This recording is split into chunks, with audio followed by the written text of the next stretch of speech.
Back live and direct on all platforms, bro. We're still going to be cooking up with the Tate and PBD interview. As I've been saying, there's just so much good shit that I can just extrapolate from that shit that I love talking about. So that's why we're watching it. Took a nice little quick break yesterday. You know what I'm saying? Had to recalibrate, re-strategize content and shit. But, we back like we never left, man. Back like we never left. So anyway, we'll keep cooking up here. Let me just... All right, that's shared. Prezi mode. Yes, sir. So, as always, man, let's just jump right into this shit. He's perfect. These fucking Mr. Pastor in Nebraska is going to piss his pants about Elon Musk. Shirt's going to be packed. I like how I was just started, and then I have to like quickly remember what was just being talked about. That's the funniest shit, bro. Like I'm always like, wait, what was I? What was I even talking about last stream? Like, oh yeah. Yeah, he's going to piss his pants about Elon Musk. While Elon Musk furthers humanity. People are going to accuse Trump and piss their pants about Trump as he saves the Western world. There is a bigger picture. And anyone... Because I was... Okay, now I remember exactly the last thing I was even talking about in reference to what he's talking about right now. I was talking about how, like, the thing with haters is, like, because you're so far above them, they have to find anything to criticize you on. You know what I'm saying? Like, it's weird, but it's like, the more great that you end up doing in the world, right? And naturally, because of the great you do, you garner a lot of fame. People have to find a way to hate you to feel good by comparison. It's like they're forced to because of the envy and the jealousy. You understand? Like, because you're envious or jealous of someone, you have to find whatever way you can to hate on them. It's like it's a natural, it's instinctive, bro. It's like haters exist instinctively. It's like you have so much more than I do. So naturally, I have to hate you for that because you have more than I do. And I want to have what you have. But I'm not willing to do the work to have what you have. So to make myself feel better or to cope, what do I have to do? I have to judge you or criticize you, even if you're like someone like Elon Musk. Even if a nigga, which is wild to me which is really super wild to me. But for somebody to be putting rockets into space and somebody can still come out the woodwork and be like, oh, but he got that one baby mama who's doing this shit. It's like, nigga, can we, like, as he even said, actually using his word here, is like, can we look at the bigger picture here, my nigga? It's like, it's what it is. But I think once you know you're a man who's willing to work up to the level of anyone who's above you, you have no need to be a hater. I feel like, at least that's what I've noticed about haters.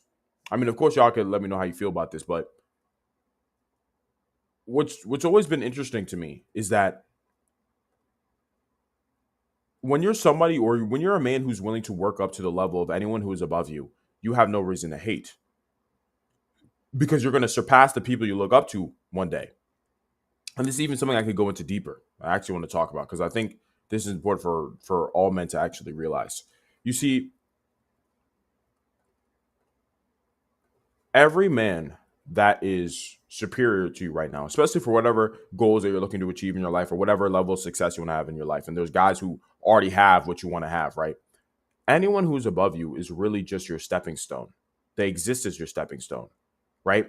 Because since you can see them, you can see what they've done. You can see their trials and tribulations. They probably talk about their trials and tribulations and what they've had to overcome, how hard they've had to work in order to get where they're at. They've given you the groundwork. Because think about it. If you're willing to go through as much pain as they've gone through, if you're willing to make as many sacrifices and go as hard as they've gone, well, naturally, you will be able to reach their level as well. But you only have that ability now because they existed. Understand? Like, because they exist, because someone is above you or has achieved more than you, they exist as the pathway to greatness. Like, if someone's already great, well, now you have the pathway to greatness because you can just see what they've done. Especially if they make content, which a lot of successful guys do nowadays, especially if they make content. They can literally tell you what they've done. So if you just do what they've done, you'll have what they have. And as I was saying earlier, they basically become your starting point. They become where you're starting out. They become where, okay, they've achieved this great thing. Now I just work up to their level and then surpass them. Because the thing about people who have achieved great things, especially the things that you want to achieve in your life, they didn't have themselves to learn from. Does that make sense? Like they weren't able to learn from their future self who was successful. They just had to go through the trials and tribulations in the moment to eventually become successful. But the great thing is you have them to learn from. So you can get to where they're at faster. And if we think about this, if we zoom all the way out and we look at this from a humanity standpoint, that's essentially what we do. Everything that exists around us right now came into existence from men that were existed before us. We have no clue, right, who made a window, for example. Nobody knows that nigga's name. I mean, obviously I could search it up, but you don't know that offhand. You don't know who designed the first house or the first wall or probably the first camera, the first computer. You know what I'm saying? Like, we don't know the men that did these things. We don't know what their names are, but we use these things to achieve newer things. Understand? And this is how humanity moves forward from a fundamental standpoint. So it's not that you should have idols or look up to anyone. It's like, no, this guy's my starting point. I'm going to absorb all of his information and understand how he became who he became, so then I can surpass him, not reach him, not glaze him and be like, oh my God. No, so I can reach him. And then once you reach him, you surpass him. And that's how things move forward. So you don't want idols. You don't want guys that you're looking up to in awe. You should always be looking above you to see where you can learn, how much you can absorb, what your potential actually is. Because there's no man on this planet that is doing something that you can't also do, right? Life is about mentality, not reality. If you want to win, you can win. So when you look at those who are above you, be like, okay, what can I learn? Learn, surpass.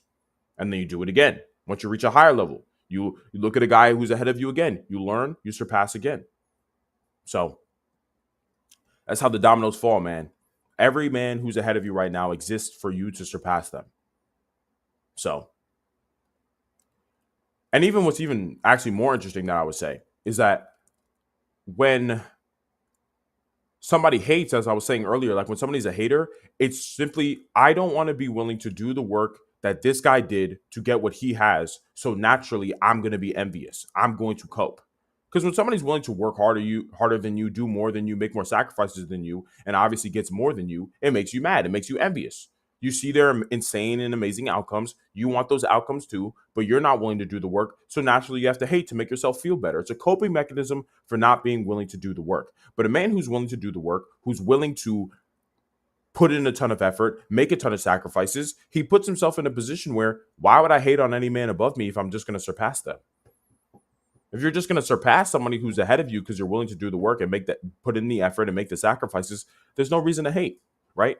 Only men who are going nowhere fast are haters. I'm gonna tell you that right now. Only men who are going nowhere fast are haters.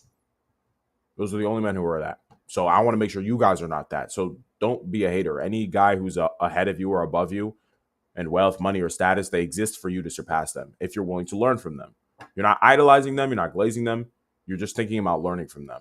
So is capable and smart enough of seeing the bigger picture isn't an enemy of mine. Because they look at me and go, you know what? Andrew may do some things we don't like. He may have said some things that aren't nice. But in the end, he is motivating the masculine youth to resist the slave mind programming of the matrix. He is important in the battle against enslavement. This is also why, like, personally, like, the annoying thing about Trump is that he's still, and I think I mentioned this actually last stream too. The annoying thing about Trump is that he's still controlled by the Zionist lobby, but that wouldn't make me not vote for him, because at least he's going to push back against the progressivism and the liberalism that has been plaguing the shit out of the country and has caused a lot of the censorship that has allowed a lot of big names online like Nick Fuentes or Myron Gaines not to be able to speak openly. You know what I'm saying? Or get demonetized or whatever it is. Like, we need more of that to improve the country and the culture of said country. So at least for me, that's why I'm like, okay, Trump is cool from that aspect. It's just the Zionist lobby shit that's the problem. But a lot of times you have to be willing to see the bigger picture, and to expect perfection from anyone is stupid, because we live in an imperfect world as well. And bro, this even just gave me another thing to talk about, bro. I just immediately think of something to talk about again. Okay, so another thing that's important for you guys to understand, bro, is that we try way too hard to move perfectly, to only make the right decision ever with all things, especially when you want to become successful, right? Because it's like, you want to become successful, but you also don't want to just make dumbass moves till you get there. You're trying to make the right move for things to work out. But the problem is, you live in an imperfect world. So every decision you make, it's not like there's a guaranteed things are going to work out. You have to be willing to take the jump even if you don't know everything is going to work out. You have to be willing to take risks. And that's essentially what a risk is anyway. Like you're taking a risk because you don't know if things are going to work out or if things are not going to work out. You're just making the move in hopes of something working out. But the thing you could realize, though, is that what's really the worst thing that can happen, especially when you live in a first world country? Like if we really thought about it, what's the worst thing that can happen for whatever goals that you're trying to achieve? What's the worst thing that can happen? I mean, you could go broke. Well, I mean, you're not dead. You might be broke, but you're not dead. So you can find ways to make money if you go broke, taking a massive risk for whatever goals you're trying to achieve, right? You could find a way. So when you were in a position where you even broke too as well, it's not like you're not going to have people that could look out for you. Let's say you took a massive risk for your goals. You tried to do something. You spent all your money on a tryout. For example, if you're an athlete, you spent all your money on a tryout and you're dead broke now. If you're in that situation, it's not like you can't hit up maybe a family member and be like, I took a massive risk trying to achieve this big goal that I wanted to achieve. Like, I went on this trial. I was trying to go pro for whatever sport I was trialing for. And you try to make this big jump. You try to make this big risk. And you just tell them like, hey, this is my situation. Do you mind if I could like stay at your place for a little while, get back on my feet so I can then try again? Do you think your parents or maybe another family member or even one of your homies that maybe you went to high school with or something would be like, hell no, bro, you can't. Nah, fuck you, bro. Like, no, they'd probably be like, yeah, sure, bro. I don't mind. You could, if you just need to stay for a little while before you get back on your feet so you can make some more money, that's fine. And this is not me saying that you guys should be making bets where you're betting all of your money. That's not my point here. I'm saying in worst case scenario, okay, you go broke. But even in that scenario, you'll still be fine. You more than likely will not go hungry, right? You're going to be okay. To the point that you'll be able to try again in however amount of time that it takes for you to get your money back up. You know what I'm saying? So, okay, one scenario, you go broke, not that bad. The only other scenario in worst case is you die, right? And for most of the goals that you guys are probably trying to achieve watching this, it's not like it's something crazy where you need to be risking your life. You know what I'm saying? Like most of you guys are not trying to achieve shit where your life is at risk for whatever decisions you're going to make. And even if your life were to be at risk, you'd more than likely know already that whatever you're trying to do, your life is at risk, right? A great example of this is like, say you want to be a rapper. You know what I'm saying? A lot of niggas from the streets, they want to be rappers. So they be rapping about the gang shit that they be doing. But naturally, that makes your profession very dangerous. You be dissing your ops and songs and shit like that. So naturally, you already know going into that your life is at risk. But anyway, you were already living a life where your life is at risk. And that's the only career path that I can really think of where your life is actively at risk. And most niggas who are doing that already know that. So if you're already doing something, because look, I ain't judging niggas. I want y'all to be winners and do whatever it takes to win. Because being as great as possible or dying trying is the only way to live as a man, truthfully speaking. Like that's the only way to live as a man. Being average in the middle, not trying anything, it's basically like living death is what I'll call it. Like you're alive, but you're dead because you're not doing anything. And every man wants to be as great as possible. So you might as well become as great as possible or die trying. Because if you're dead, nothing matters anyway. But back to even the point that I was saying is that for most of you guys, whatever you're trying to achieve isn't going to kill you anyway. So you're probably already not going to die. If you were to go broke, because these are the two worst scenarios, you're probably not going to die first, number one. Number two, even if you were to go broke, you'll more than likely still be fine. So it's like, there's no reason why you shouldn't be taking an insane amount of risks or as many risks as possible until you win. Because there's only insane upside, and the two downsides I just gave, it's like you'll be fine because you're probably not going to die. And if you do die, let's just even play it all the way out. You do die. Okay, nothing matters anyway. You're dead. Like, it's like you going to be thinking about shit still? No, bro, you're going to be dead. So it doesn't even matter. So you'll be dead. Number one, over here, if you go broke, it's fine. Someone would probably be more than likely to look out for you. I'm telling you, you knock on enough doors. If you're in a down bad situation and they see you have insane drive and motivation to have an amazing life, they're not going to look at you and be like, fuck off. Like most people, I'm telling you, most people will respect you an insane amount if you just have insane hustle anyway. So if you were to go broke, bro, you will be fine. So we understand the worst case scenarios ain't even that bad. So there's no reason why you shouldn't be taking an insane amount of risk to achieve your goals right now, bro. There really isn't any reason. You should be doing whatever it takes, because if you live in a first world country, that you literally have nothing to lose, basically nothing. So just keep that in mind, y'all. Like there's no need for you to be sitting here trying to make a perfect decision or make things go completely right. Like, no, you should just be shooting, moving, shooting and moving, right? There's no need to be really thinking. You're going to be fine. No matter what happens, you'll more than likely be fine. So you just got to keep shooting. You got to keep moving. You got to keep taking risks. And I promise you, you'll win. So we keep it cooking, y'all. The bigger picture is Tate is a net positive, but people are mean and they are petty and they are stupid and they are jealous. And when you add all of that up, you will take somebody as monumentally achieved as myself or people who have surpassed me in nearly every metric, Donald Trump and Elon Musk. Look at all of their monumental achievements, which literally span into the atmosphere, into the cosmos, and ignore that and say, oh, he didn't get a marriage certificate. Yes. You're a dipshit. You are a dipshit who cannot understand that no human is perfect and we are all different and we're all going to have disagreements. And it's funny too, because the only people that expect perfection out of people are people who don't even achieve shit because they don't understand what it takes. You know what I'm saying? Like when you're a winner and you've tried many things and you taken so many risks to become successful and you understand that you gain that understanding that like, bro, like it's not going to look pretty. It's not going to look pretty. It's not going to look cool. It's not going to look pretty. You're not going to not make any mistakes. Like people who actually achieve great things understand it's going to look ugly, or they gain that understanding, right? Because they realize like, oh shit, I need to take a ton of risk to become successful. But people who don't achieve shit, they really expect you to never do anything, never make any mistakes at all. You cannot fuck up once. You fuck up once, it's like it don't matter. You, even though you did all these amazing things, you fucked up one time, we're gonna judge you for the rest of your life. I'm like, it's completely disingenuous, bro. But once again, only losers can do this. Only losers do this. Only people who do not or who are not gonna achieve anything in their life are extremely judgmental of the mistakes that people have made. I'll be honest, like those are because they're the only ones who have the ignorance to be that way. Anyone who's ever achieved anything great in their life understands that it was super fucking ugly. They made a bunch of bad decisions, right? They made the wrong call countless times, right? It was not pretty. It was very ugly. They did stupid things. They smashed one girl, had a kid on accident. Every nigga. It's just a common course of trying to achieve something great. So, and that's where the stories come from too.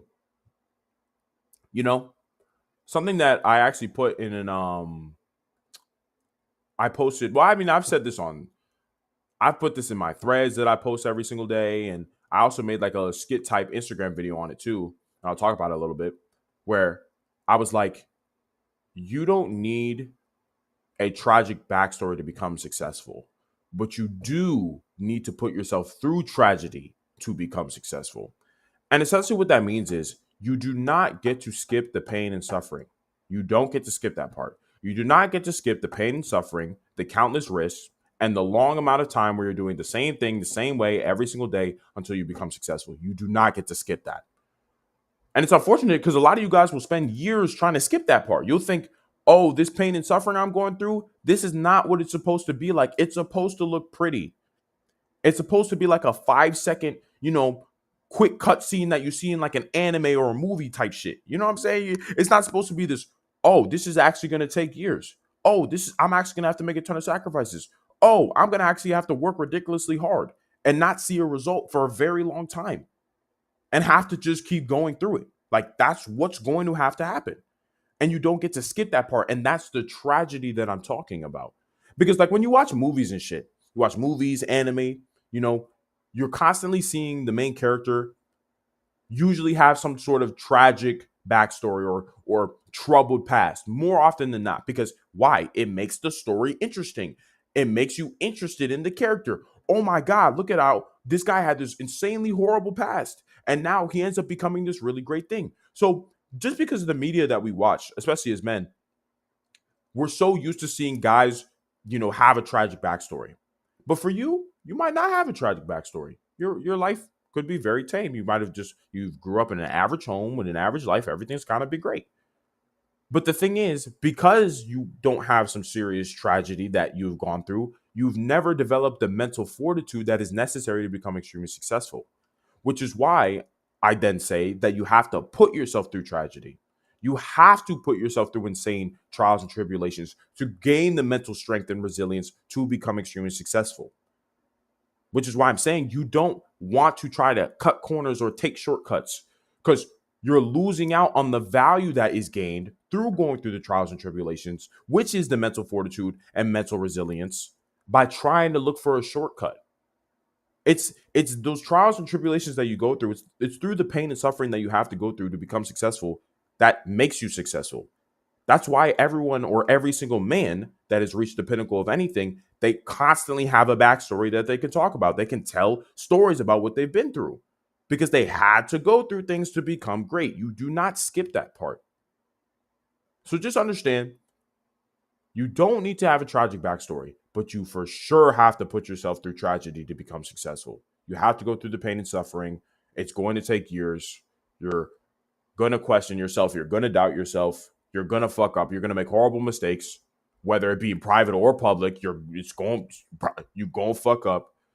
But it's by going through that, you're going to gain the mental fortitude and resilience to eventually become successful. So that's all you got to do, man. You got to want to go through it all. You got to understand when you're going through that pain and suffering. Like, no, this is what it takes. And if you're like that, you'll win. So. Agreements. We probably all disagree on lots of issues, but we can shake hands and agree for the common good. When you have an army, of 10,000 men, they may disagree on so many different things, but the primary objective at the time is to raid the enemy trench. You have to be able to see the bigger picture. But most of these losers online with these opinions who've achieved very little in comparison to myself, to you, to Elon. See what I'm saying? Like they don't understand, because like niggas who are losers don't understand like what a winner had to go through to become a winner. That's also speaking back to I'm talking about that tragedy thing. People who are losers they don't go through anything. The biggest losers on the planet, there's no tragic backstory and there's no tragedy that they went through. So because of that, their opinions on everything is stupid. It's obsolete. It's irrelevant because it's like, nigga, you don't know what it takes. So you're speaking on shit that you don't understand. You know what I'm saying? Like, come on now. To Trump, they've achieved nearly nothing. They have an opinion on something you did or something you said or what you think 10 years ago, and they want to type it out and they think it matters, and they get a little band of losers together and they all argue about you, and we absorb all the organs. That's that word again. So Trump has been very fake word, by the way, but funny though. Israel, and so he's been very pro BB. Correct. And matter of factly, Tate. So do you think he's wrong on that, being so supportive of Israel? You know, this whole Jewish question thing is actually an interesting one. I'm going to talk about this. This is going to get me in more trouble. How much trouble am I in? Let me count it. 80%. The organs are coming for you, Tate. Fucked. Right. T, we're going to... But it's good, though, because as time continues to pass, like, talking about Israel is going to become less and less of a problem because everybody's starting to see that it is actually a problem, which is great, man. I just love to see it, man. We cooking, bro. I'm telling you, America gonna be lit in the next 30, 40 years, bro. We about to get rid of the Zionist lobby. Y'all niggas ain't ready, bro. Jail. Pack a bag. Tristan. Right. Pack a bag. Right. So this, it's actually kind of frustrating for me because when I came out of jail, I did Piers Morgan, and I told Piers that what was happening in Gaza was a massacre. And this was on like October 9th, like 2 days after. You said genocide. Genocide. I said it was unfair what was happening. This was before it became like widespread. This was only a couple days after. Mm-hmm. And I was told not to say that. That's going to get you in a lot of trouble. But that's what I believed, so I said it at the time. And there's a lot of people online who are fervently anti-Jew and are very anti-Semitic. And I know who these people are. And you know these people are, a lot of them. Sometimes, Kanye West. Yeah, well, no, sometimes they have a point of view, and sometimes they just go way too far with it. So I think this whole argument is kind of two-pronged. But I've noticed that's kind of with all things. There's people who are, it's like weird. It's like there's people who are just willing to be critical of things, which all upstanding individuals, especially men, should be. We should be able to see something that is wrong and criticize it aggressively. How do you fix good things, right? Think about when you've been on an insanely competitive sports team. Aren't you guys all critical of how well you are and are not playing? It's the only way to ensure that the team performs well. Because if you guys have no standards and you're not critical of how anyone is playing, the team's going to be shit. Because there's no standards, there's no rules, there's no regulations. The culture is shit. You know? But what I would say to this is kind of like when someone has an opposition to something, they're always going to be in a position where you're going to have the extremely critical people to the point that it's disingenuous. It's like, it's not even about arguing anymore. You actually genuinely hate somebody. But I feel like all movements kind of have that. You have the people who are like, no, I don't like this and I'm critical of this because it is bad for this and this reason. And then you just have people who are like, I fucking hate these niggas.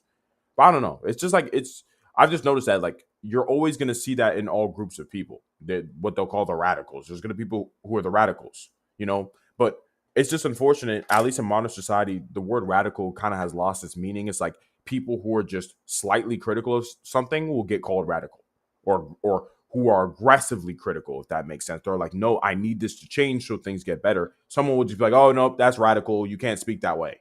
I'm like, so you can't be aggressively critical that gets you considered a radical. And then it's just like, what's so bad about being a radical if you're right?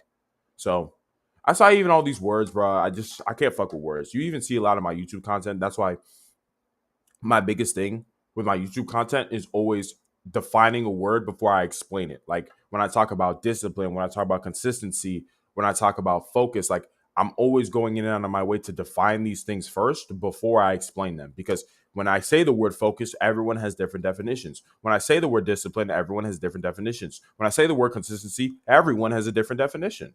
So this is why I don't like these words. This is why I hate labels so much, because it's like they lose meaning when people overuse them or use them in scenarios where they make no sense. But hey, that's just the internet for you anyway. But the first prong is that there are people in the world who blame the Jews for absolutely everything, and that is pathetic. And these people think that they worked out the secret of the world and they're based, and they blame Jewish people for everything. They're like, oh, but that's the Jews. What is? Race mixing is the Jews. Maybe they're attacking me for supporting race mixing. My dad is black, my mother is white. Why do you think? Yes, niggas, every group has, okay, actually, I think it's less every group has its radicals and more that every single group has its retards. Basically, there's always going to be any group or coalition or whatever of people, especially people who have an opinion or a movement. You're always going to have the retards of said movement who just, they make nonsensical arguments because they just want to be a part of the group.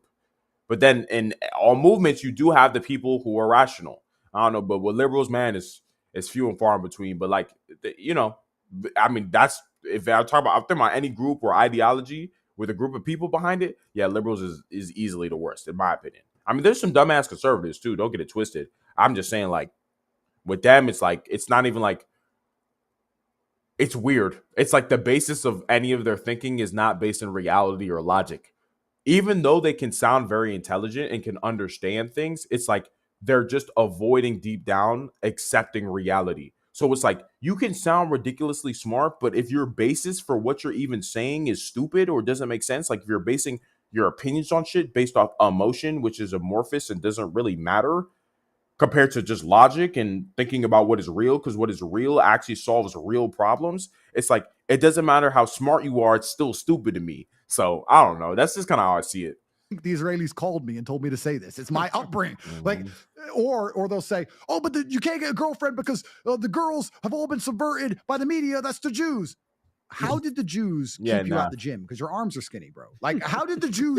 Some niggas is retarded, bro. This is what I'm saying. Like, yeah, some niggas are obviously stupid, And unfortunately, in all groups, and this is the kind of thing too, like with behind all movements and ideologies, just speaking more from a broader objective perspective and taking my own personal biases out of it. Like I was saying, like every group has its retards. And unfortunately, because every group has its retards, like people from the other groups or the other ideologies will look for the retards to expose. They're like, but you have this one retard that said this thing. So this means everything y'all niggas are saying is inaccurate or irrelevant, which is obviously not true.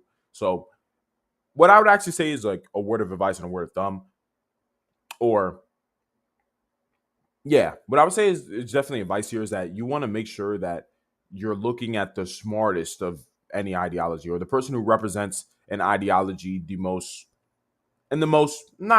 articulated isn't always the most important thing, but someone who presents the ideology or what they think in the least emotional light. It's not just like rage baity. Bro, well, it's just the Jews, man. Like, this is obviously not going to be somebody who's like bro, he's not going to represent it well. But somebody who's like calm and just wants to talk, okay, you can actually get something out of them. So whenever you're looking at any ideology, don't just pick on some random dude that you see say something or just a random clip. Like, actually go look at the guys that are really speaking about these things and explaining it in depth. Because when somebody actually understands something, they don't need to be extremely emotional and just point fingers. They can talk about the nuances of a situation so you fully understand it, rather than just saying everyone is crazy. It's just like, no, I actually want to fully understand what you think to make sure I'm like, oh, this is why he's coming to a conclusion or not. So stop you from being a man they want to fuck. Explain that to me. Like, they go so far with it. They go so far with it. And if you try and point this out, you're instantly a Mossad agent. Even I get this. After defending Palestine and risking my life. I think everybody who's smart kind of be recognizing this. You know, if you're an intelligent guy, like, you kind of be recognizing, like, bro, like, let's not be disingenuous. Like, I feel like you want to make sure that you want to hear people out, especially your enemies, bro. Like, I think one of the stupidest things that has killed millions and millions upon millions of men has probably been somebody not understanding somebody else. Like, you hate someone, but you don't fully understand their position. Like, at least if you're going to hate a nigga, understand their position fully. Be able to explain it back to them in a way that they understand and can agree with. Because I feel like if you can look at somebody you're arguing with and be able to completely explain their position and why they believe what they believe back to them, and they agree and say, yes, that's what I think, then it means, first, you actually understand them.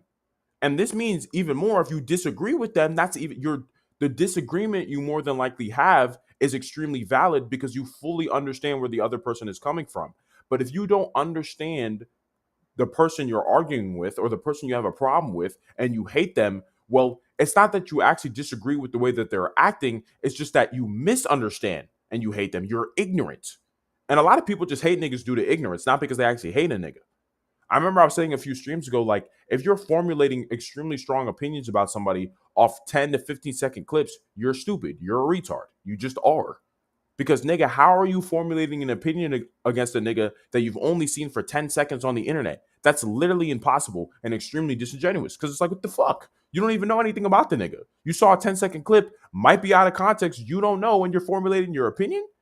It's like you just hate this nigga off ignorance. You don't actually hate the dude. You don't know the guy.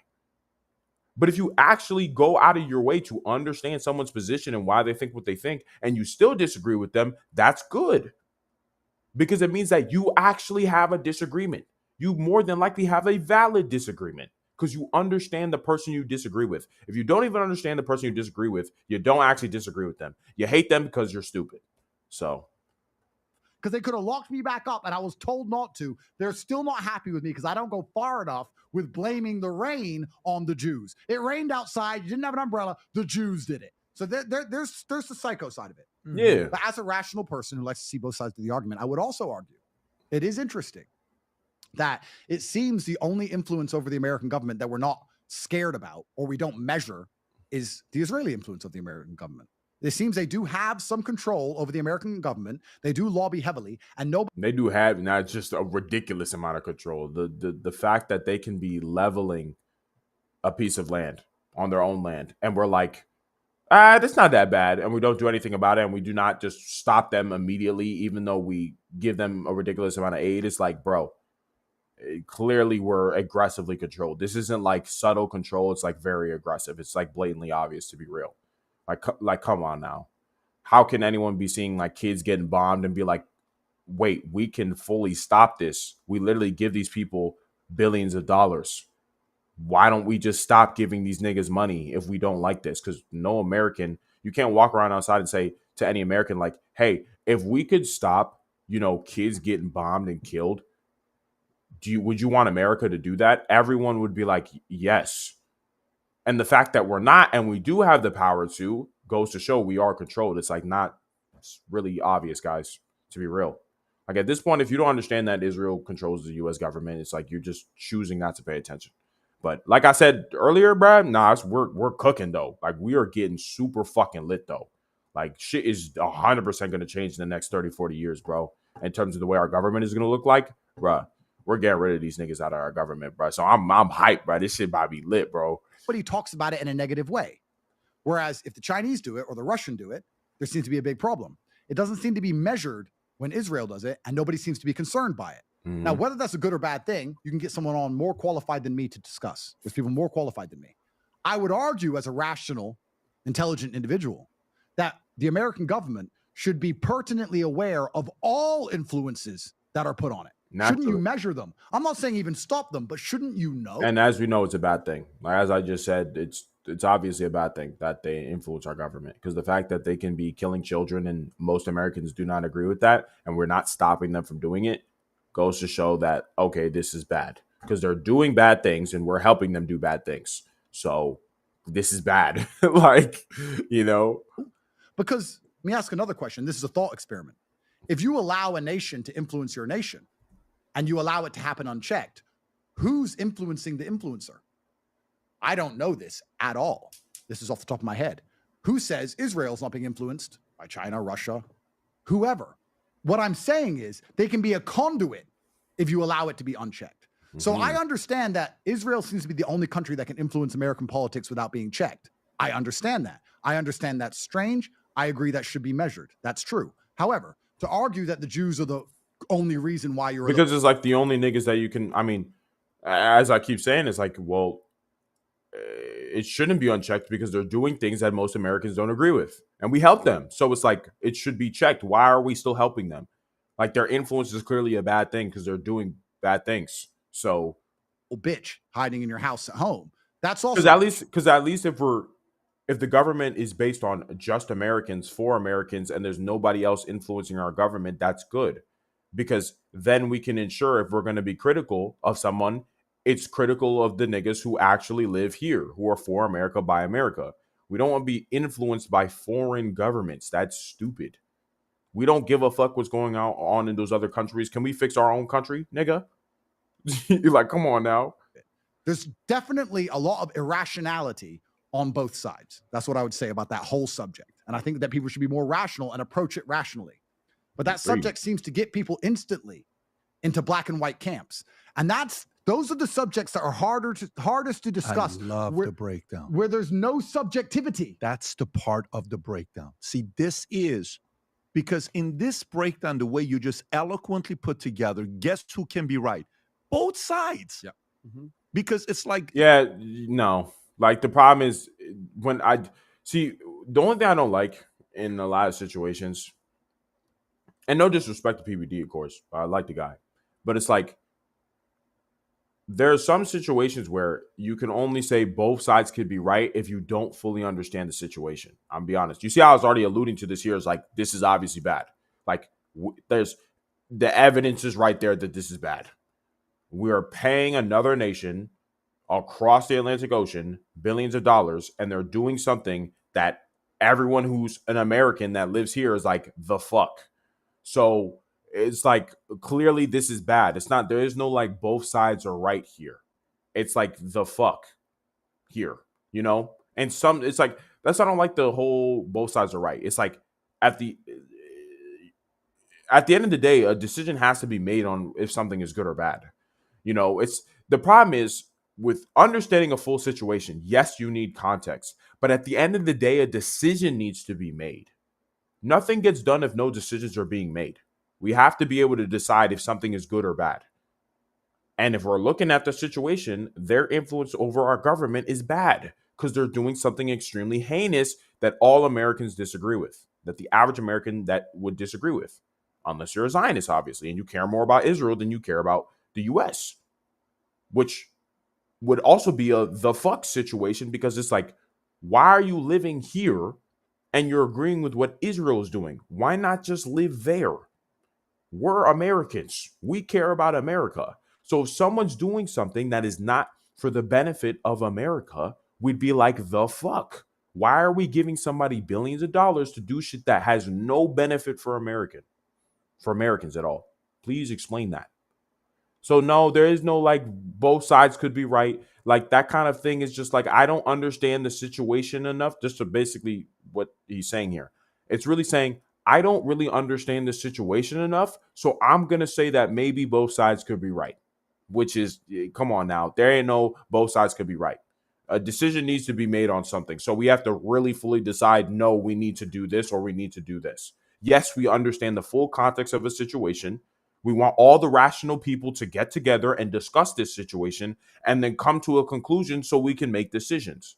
Nothing gets done if we're all just sitting here in a circle, jerking ourselves off, just talking about something. We have to be like, okay, is this a problem or not? It's a problem. Let's solve it. Like, think about this even just on a micro scale within yourself as a person. Like, especially as somebody who wants to become extremely successful, which a lot of you guys watching this probably do. It's like you don't want to be in the space of I'm making no decisions. Of let me just think about this. It's almost like think about this. Like you saw, I was just talking about taking risks, bro. I love how everything in life is so congruent, bro. Just like I was talking about earlier about taking risks. You can sit on a decision all day. You can sit there and be like, well, if I do this thing, this good thing could happen. If I don't do this thing, this bad thing could happen. Similar to what he's talking about here, like maybe both sides could be right. Okay, sure. But in order to get things done, you need to make a decision. In order to get the good outcome, you have to make a move. You don't want the bad outcome, but in order to get the good outcome, you have to do something. So you can't sit there and do nothing. And the same thing when it comes to an argument or a situation. Yes, two people can come together and argue, but when you're arguing about something, it's because you need a decision to be made. Like somebody's behavior needs to be changed. Particularly in this situation, America's behavior needs to be changed, which is what is bringing up this conversation. We're like, okay, the Zionist lobby is a problem. We need to deal with it. Do we deal with it or not? Hence the discussion. We realize this shit is obviously a problem. They're not acting in the best interest of Americans. So we should probably deal with this. There is no both sides could be right. It's like, nigga, the fuck? We need to do something about this. Anyway. No, Trump did this, and that's his own. He's this. Maybe he's just being strategic. Yeah. Nah, he don't know. Unfortunately, it could be that sometimes, but there's just too much evidence, unfortunately. No. But that side, they have control of everybody. Maybe they do have a little bit. No, they don't. Maybe they do. That's the subjectivity. The keyword you're using here is that we have to be able to do that more often. It was broken down so well the way you just did it right now. I don't mean to interrupt you. I just was really... Thank you. But this is the interesting part, because there are certain subjects where it is instantly snapping to black and white camps. Right. And those are the problems that never get fixed. Those are the problems that never get fixed. There has to be subjectivity and discussion in all things. And well, I mean, it's I don't know, man. I'm just like, it's like, yeah, but sometimes some shit is just like, even if something is obviously stupid, there will be people who will fall in a camp. Basically, what I mean by this is like, yes, things can fall into black and white. And basically, I'm just giving a new perspective on what they're saying here. Yes, sometimes things can fall into instant black and white camps. Sure. But the thing with this is sometimes that's not necessarily a bad thing. It's like there's always going to be dissenters from any decision. Do you think Israelis want the US to get rid of their influence in the government? Do you think Israelis want that? No, they don't. Because they understand that, no, us having you or us having strong influence in your government ensures the survival of Israel. Because if we weren't helping them so much, Israel wouldn't exist. Understand? So it's like, of course they're going to disagree. Of course they're going to fall into this black and white camp. Of course this black and white camp situation comes in. I would actually argue that in most situations when things fall in a black and white camp so aggressively, it becomes there's an obvious wrong and right here. I'm going to be honest. That's what I've actually noticed. I've actually noticed something completely different. I've noticed when shit is falling to a black and white camp like that, it means that somebody wrong. like somebody's clearly wrong. This is when you've reached an impasse. I think when something is evolving or a situation is evolving, then you're kind of like hearing everybody out. But the more something starts to become a black and white camp, the more I would actually say that, something is wrong. For everybody to be falling a certain way, somebody's obviously wrong. It's like, think about it. The more you hate something, right? The more you hate something, the more you want to get rid of it. Understand? So you just start getting more and more and more radical, right? Like, come on, y'all. This is just basic human nature. It's like if you really, really dislike something, you now want to do something to it, whether it be get as far away from it as possible or destroy it. That's where the black and white camp is created. But when something is not a big deal yet or not crazy, people are more than willing to discuss. But for people going both ways like that, something is obviously very wrong and a decision needs to be made. You've reached an impasse. So that's what I would say. It's like, I would actually disagree with him on that. It's not like when things are falling in black and white camps, I wouldn't actually say it never gets solved. I think that actually those are the situations that end up having to get solved because it's like we're at an impasse now. So somebody has to make a move to end this shit. Compared to like, when a situation isn't that controversial or crazy, people are willing to discuss it. You probably have already noticed this. Like when something isn't that crazy, people are willing to discuss it. They're willing to just sit there and talk because it's like, it's not a big deal. But when something's a very big deal, it means a decision is now increasingly more being needed to be made about the situation. So both sides can have a point. And it has to be y'all can let me know even in the chat how you feel about that shit. But that's just at least what I personally noticed. He said, what does PBD mean? Bipolar disorder? No. It means did I say BBD? PBD. No. Where did you get BPD from? The fat Muppet. I don't know where you got that from, but yeah. I'm pretty sure if you BPD does mean bipolar disorder for sure though. But PBD means Patrick Bet David, which is the podcast of the nigga I'm watching right now. So anyway. Large. So it's actually, I would make this point actually, for the people who are truly fearful of Israel and truly fearful of Jewish influence, you hinder yourselves by not being open to rational conversations, by not being invited on speaking podcasts, by not being open to ideas, because you don't accept that not every single thing on the planet is the Jews. If you want to be reasonable and responsible and have interesting and open conversations, you'll get a lot further. But when you put up this wall of every single thing is Jews, every single thing they've ever done, every single thing, you're just going to destroy destroy your own movement. Because when a half black Muslim who defended Palestine is being accused of being a Mossad agent, you may have gone too far. Perhaps. Guys, maybe you've gone a bit far. But anyway, the moral of the story here is that in every single movement, there's always going to be retards. There's always going to be people who are aggressively fanatical and they've lost all sense of reason and rationality. Obviously, you never want to be like that ever.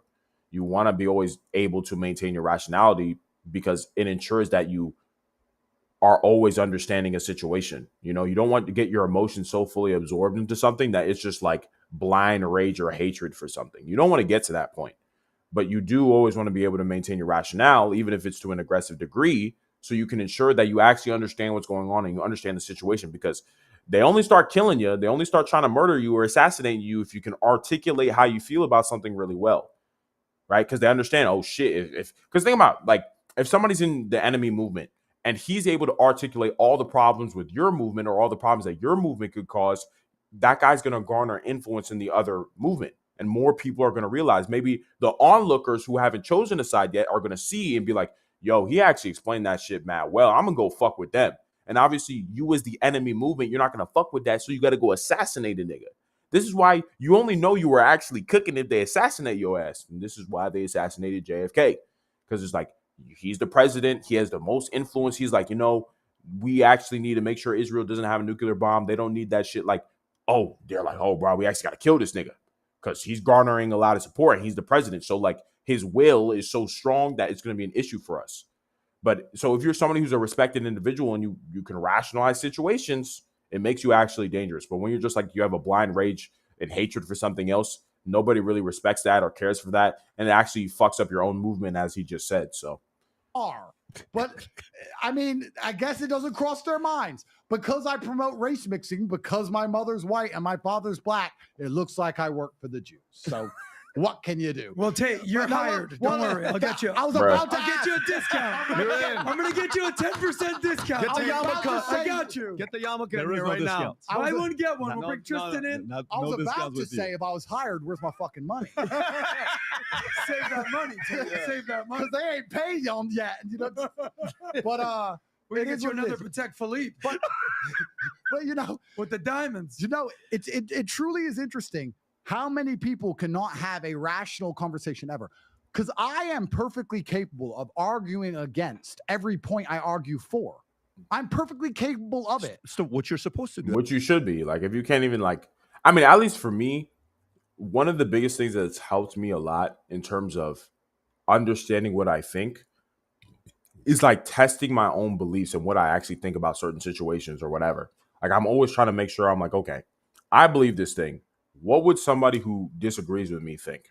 Like, because people are obviously going to disagree with you about whatever you think. So you have to be ready to be like, explain why you understand something or the evidence you have for why you agree that something is or is not true.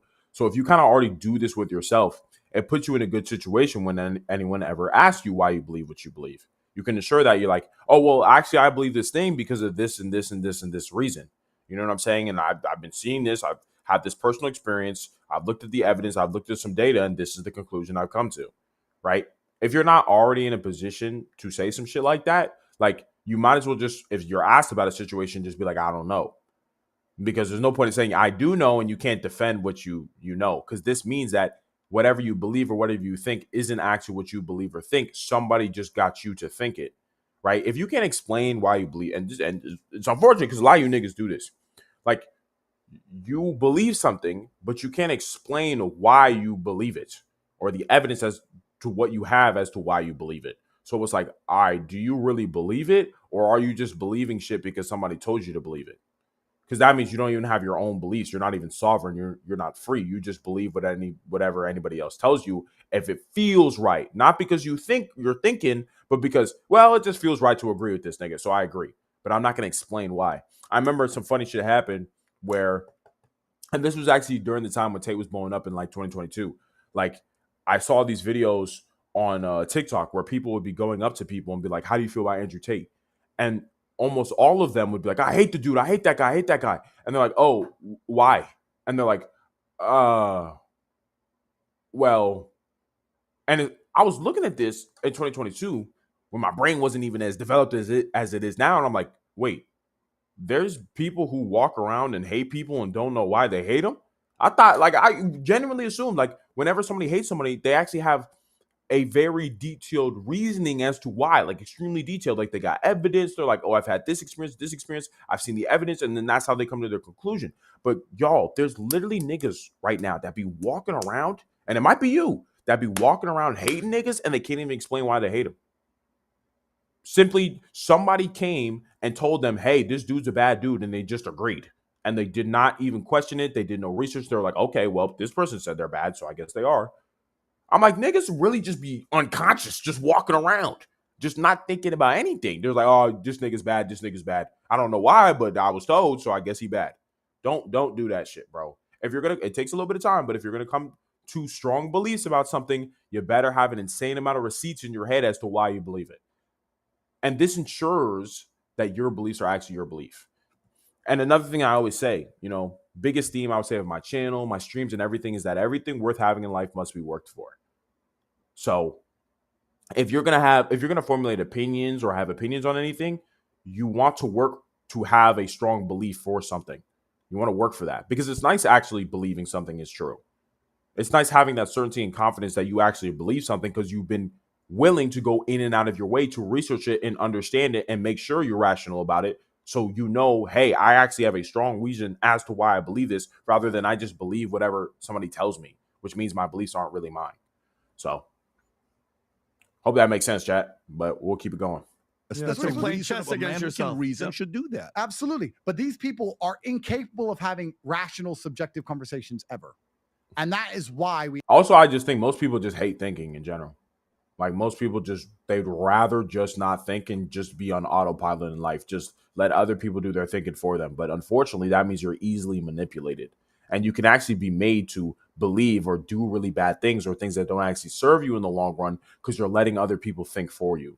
Which is why the most important thing you can do as a man is think for yourself. You have to. You actually have no choice. Because if you don't, you could be made to do really bad shit. And you don't want to be running around doing really bad shit, obviously. So, yeah. end up in the positions we end up in. Great breakdown. We can move on from this topic and talk about something. How about a light topic? We've been too heavy. Let's talk Epstein a little bit. It's not light at all. Basically, he said, let's go from one topic that's about Israel to another topic that's basically about the same shit. So that's funny. That is kind of funny, though. Speaking of the Mossad, I get more hate than Epstein does. You know this human trafficking crap? Yeah. They hate on me more with no convictions, not a single picture of a victim, not a single girl on the news saying I hurt her, zero. I get more hate than Epstein. Well, we've never heard this guy's voice. You're one of the leading voices in the world. I wonder if it's because the people who was on his island own the media. Ever crossed your mind? Maybe it's... And then who owns the media? Like, nigga. Then who owns the media? Ah, fuck no, bro. Jews. But anyway. Interesting. Maybe the people who are on his list own the media. And they're like, no, we didn't do human trafficking. This guy did. Let me tell you, the only thing I've ever tried to do with a girl in my house is get her out. Please leave. Please, the taxi's outside. Yeah, tomorrow. I'll definitely see you tomorrow. 100%. I'm a bit busy. Maybe later. I promise. Please go home. Supposedly I'm kidnapping. Garbage. So the fact that my brother and I get more hate for human trafficking than Epstein shows how susceptible people are to matrix programming. Let me, before we move into Epstein, I want to make this very clear because everyone at home watching this, you need to check yourself. Check yourself. Do a self-diagnostic.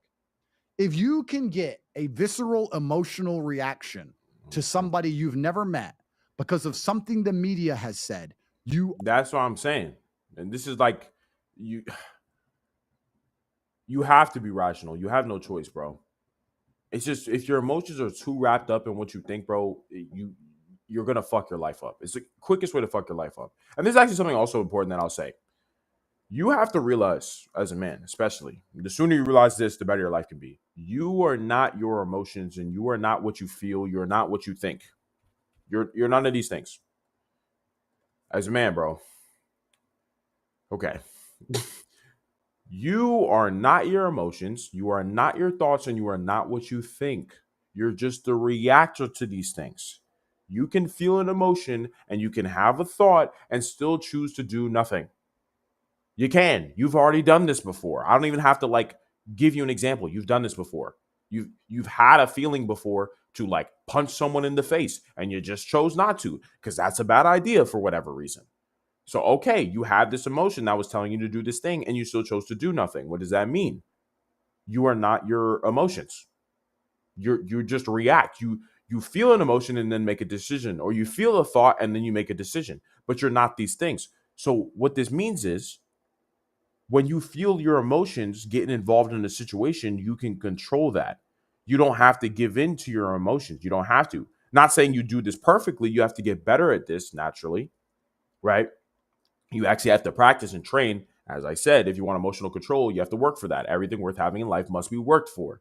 So if your emotions are getting overly involved in the shit that you're doing, you need to step back and realize, hey, I'm not actually my emotions. I'm just a reactor. So every single time I feel a strong emotion, I have to now practice not doing anything. And naturally, that muscle gets stronger in your head the more you do it and the over and over and over again. Like when you do it over and over again, naturally you get better at it. You're used to feeling a really strong emotion and choosing to do nothing because you've trained yourself to do that. And when you do this, this allows you to do what? It allows you to remain rational. It allows you to not look at a 10-second clip of a nigga and then formulate a very strong opinion.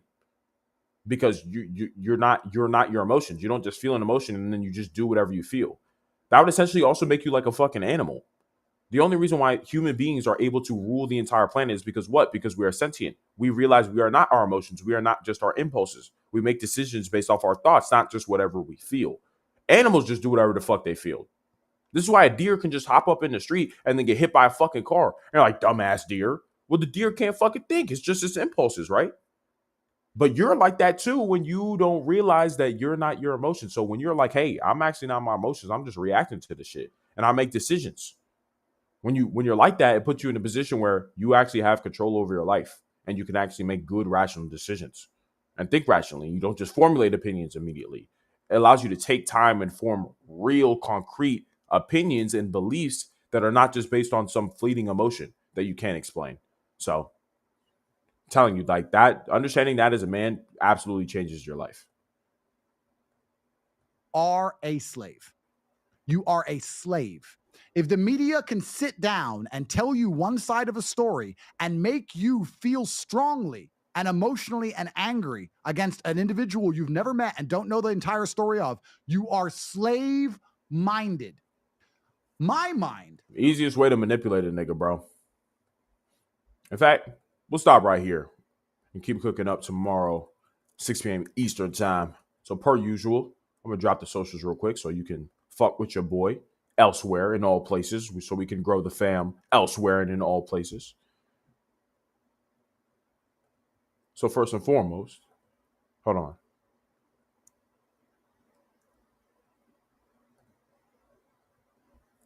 All right, bet. Let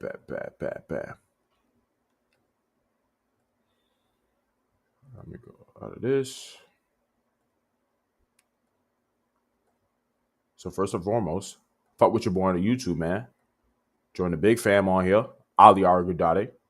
Be posting on here every single day. Nice success tips that you can use to obviously become more successful, because that's why you niggas are here. That's why I want you guys watching my content so you can become winners in your life, of course. So definitely check this shit out. Then we have your boy's IG, because we got to grow the fam everywhere, man. Swear to God. So you got your boy's IG, Ali Argudade. Same shit. Success tips, just a shorter form of success tips. So you can definitely check that shit out too. I'm making funny skits too if you'd enjoy that shit. So go follow with your boy on there. And of course, too, the app that's strictly for talking mad shit, which is X, fuck with your boy on X, of course, bro. We loving going hard on X. I'll be posting like a lot of my thread content on X, which is a worse version of X. I'm just used to posting threads first, so I just put it on both. But you can follow with your boy on that. And I also just be giving my opinions on shit that I see that's going on in the world naturally. Like Joey Swole being like, you know what, I don't fuck with the woke mob. Shit like that. So you can see that shit there too. And then last but not least here,